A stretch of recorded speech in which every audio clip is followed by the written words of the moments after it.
What's up guys, in this video we're going to go over the BB9 hero guide in Star Wars Battlefront 2. Before we get into the video, let me know in the comments which hero you prefer and why, and also if you guys could drop a sub and like this video, that would help out a lot, and also share the video to other people who may not know how to effectively use BB9-E. So jumping straight into the guide, firstly we're going to go over the abilities and traits for BB9, then go into detail about the best set of star cards you guys should be using, then talk about which game mode and style of play is best for BB9. Then an overview of the character at the end of the video. So for BB9E's main abilities, we firstly have Smokescreen, which is where BB9E deploys a dense smoke screen, disrupting enemies' vision. Whilst he also will reveal enemies' positions at the same time, this is effective as he is very small and can barely be seen due to his colour matching with the smoke, and also revealing enemies at the same time, so one of his better abilities in my opinion. For his second ability, Shock Spin, BB9E pushes and damages close enemies with an electric pulse.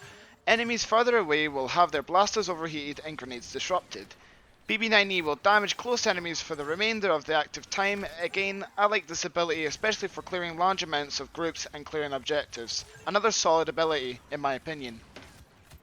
And lastly, for BB9E's third ability, we have Charge Up. This ability prevents any cooling on his shock prod and any friendly blaster in the vicinity from overheating. In addition, close allies will have their abilities recharge time reduced.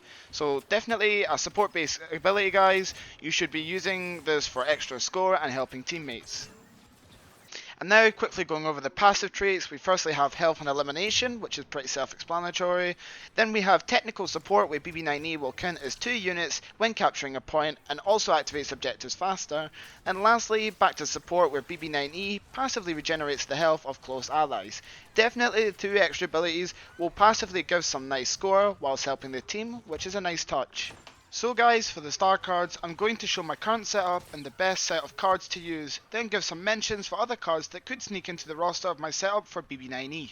So, for my first star card, I decided to go with Full Reconstruction, a card that basically gives BB9E a higher health regeneration. This is good as BB9E has one of the lowest health pools in the game. Secondly, I have Linked Systems, a card that every time you stun an enemy with your main shock prod fire, after 4 successful stuns the damage is significantly higher, resulting in quicker kills. And lastly, for my third star card, I have gone with Is Faster Faster. This card allows Shock Spin's damage to double once you have hit multiple targets. This is extremely effective for objective and rushing scenarios. In my opinion, these cards overall give him the most amount of overall boost and making him significantly stronger than his base stats.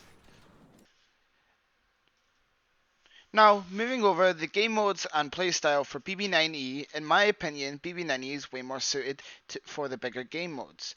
Being able to make use of quick movement and smoke this vicinity, allowing you to move around the map and be hardly spotted, does make him a bit of a menace.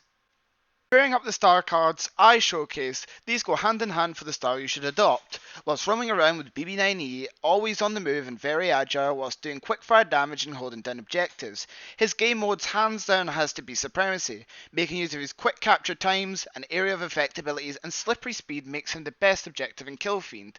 In this mod I would argue even to the point that he has an edge over BB8 on the bigger game modes. For Heroes vs Villains, BB9E does fall a bit short, although he does make a good support for the characters such as Darth Vader and Count Dooku, giving them quicker recharge times and healing them passively. As for his attacks, he does fall short, as I did previously mention, in comparison to maybe his counterpart such as BB8. He does turn into an ultimate support in Heroes vs Villains, as his main shock prod damage will never improve with the star card equipped. His base damage is also low and he has one of the lowest health pools in the game, not to forget, making it easy for enemies to kill him off. And his shock spin initially throwing players away may not allow you to make use of the double damage against his heroes such as Luke, Obi-Wan and Anakin, as they will most likely force push you into a million pieces. So overall, for the game modes, he isn't bad in Heroes vs Villains. He's mostly used as the ultimate support for the bigger guys such as Dooku, Vader and Palpatine. So I would highly suggest that you stick to the bigger game modes if you're trying to level BB9E. He is mostly effective against infantry and taking capture points and being a complete objective fiend and a hallway crusher. So just make sure you take that into account when you're trying to use BB9E in Heroes vs Villains.